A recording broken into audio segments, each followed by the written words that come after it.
You know that saying, never judge a book by its cover? She couldn't find a better context than South Korea. Over the past decades, the country has managed to become a global reference in several areas. The rise in technology, science, and more recently, in music, cinema, and sports has brought the country to a prominent position worldwide, making it considered by several countries, including Brazil, as a model to be followed. The model I always preferred to point to is South Korea. However, this wall of achievements and accomplishments ends up hiding the toxic reality of those who live there. Research shows that 3 out of 4 young South Koreans want to leave the country, which has the highest suicide rate among developed countries.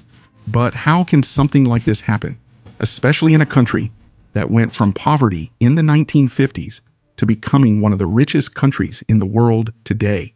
The sad irony is that the mental health crisis in Korea is nothing more than an unintended consequence of a lifestyle model that has proven to be one of the most effective in the world. In the pursuit of financial success, after all, did South Korea succeed or not?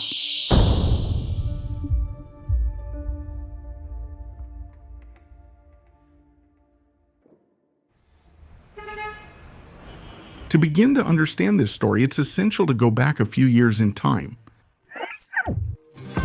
During almost the entire first half of the last century, Korea was dominated by the Japanese Empire. In 1945, the dropping of the bombs on Hiroshima and Nagasaki marked the end of World War II and the liberation of Korea from the rule of the Japanese Empire. The Korean Peninsula became the first ideological hotspot of the Cold War.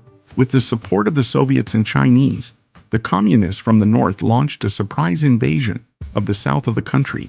The Korean War was beginning, a conflict that ended the lives of more than 2.5 million people, and ended with an agreement that would divide Korea into 2 countries, Communist Korea in the north and Capitalist Korea in the south. Both were destroyed and impoverished, surrounded by misery and under the constant threat of a new invasion. South Korea had no other option but to develop as quickly as possible, and that's what happened. To make the country grow, a culture and ethic of hard work was created. Starting from the youngest, the government established a strict education system with high standards and a strong demand for results. If you don't get 100 points, you fail. You always have the feeling of failure. In the post-war period, an extremely competitive and perfectionist South Korean society began to take shape, which made the country perform and succeed in its goal of economic growth.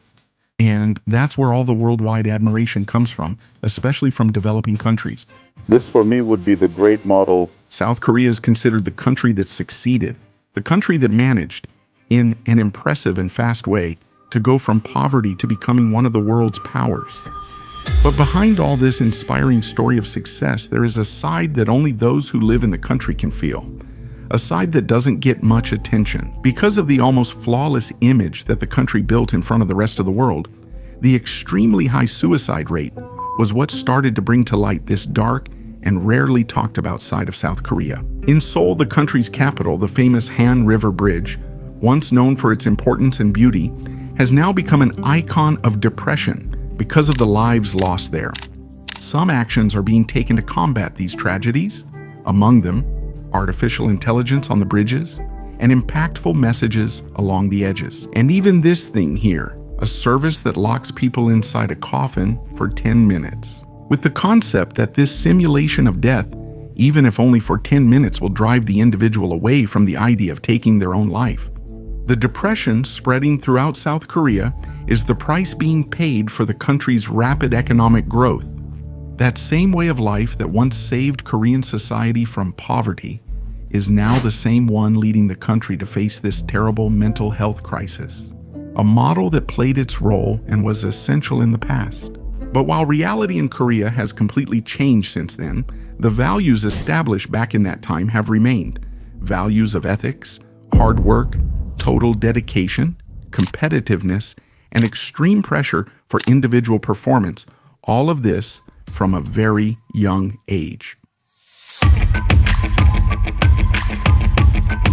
If you take as an example the renowned K-pop stars who became a worldwide sensation in recent years, they were still children. They are already tested and recruited to live in specific boarding schools with all the support and tools so they can reach the maximum of their abilities.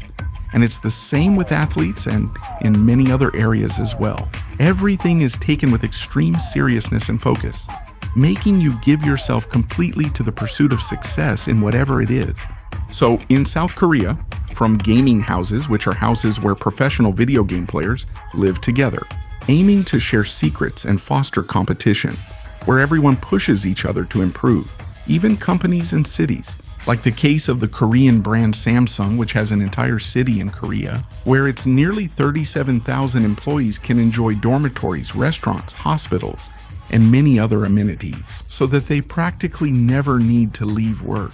As effective as this model may be from a financial and professional standpoint, it's not hard to see how it poses a threat to the mental health of those involved, even more so when you grasp the main philosophical doctrine in the country.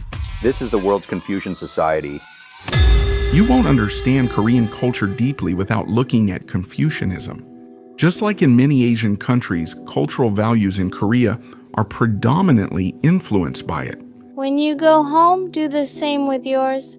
Take a look at the culture of the morning. In Confucianism, there is no individual. Everything revolves around the family, the group. So the more you sacrifice for your family, the better person you are. On the other hand, those who are not willing to make sacrifices are judged and become a source of shame. In countries with a Confucian culture, diagnoses of depression and mental disorders are very low because talking about or showing this kind of thing is a sign of weakness. So you keep everything inside yourself. When public figures take their own lives. In Korea, newspapers don't use the term suicide. Instead, they refer to these deaths using the euphemism extreme choice, a term that has been appearing quite frequently in the news, with emphasis on the wave of tragedies in K-pop, when artists in their 20s were found dead in their homes.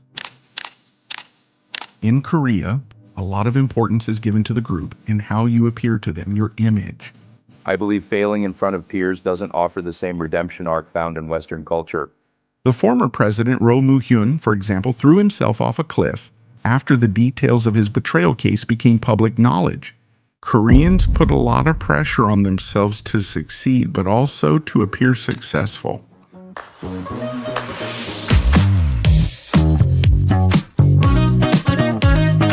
Materialism.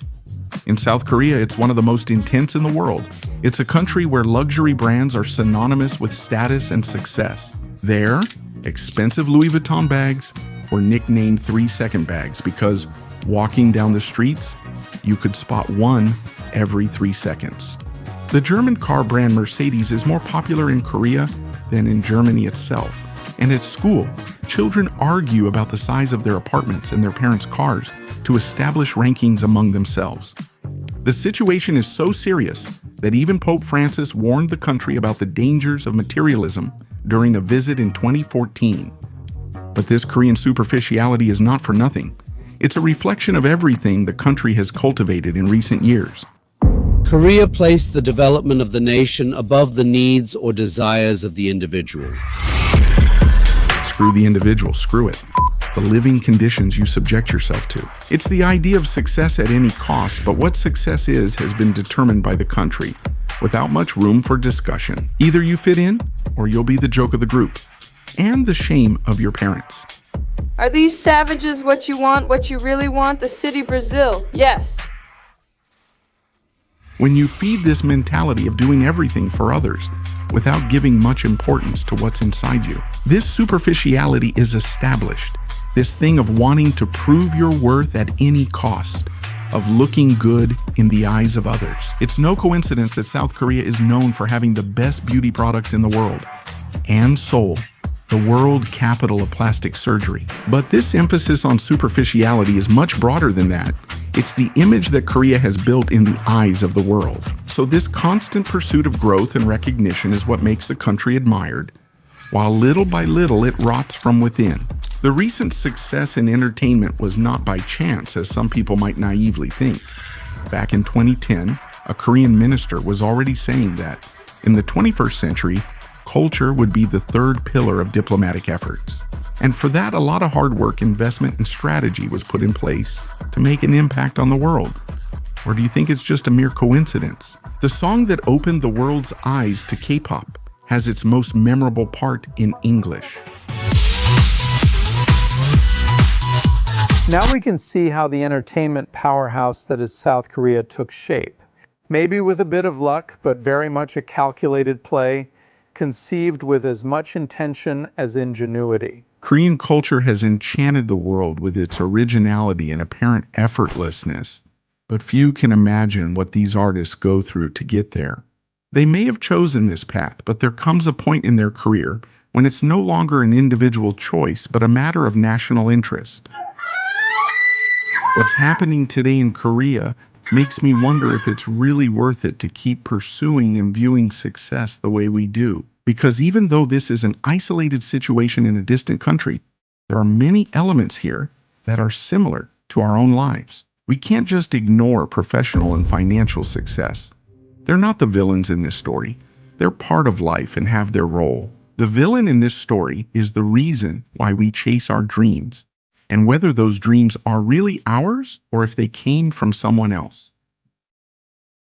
In a world full of interests and ideas that existed long before you were born, self-awareness and critical thinking are essential qualities. And within all this context, I want to finish with a question. Do you prefer to be at peace with the world and at war with yourself, or at peace with yourself and at war with the world?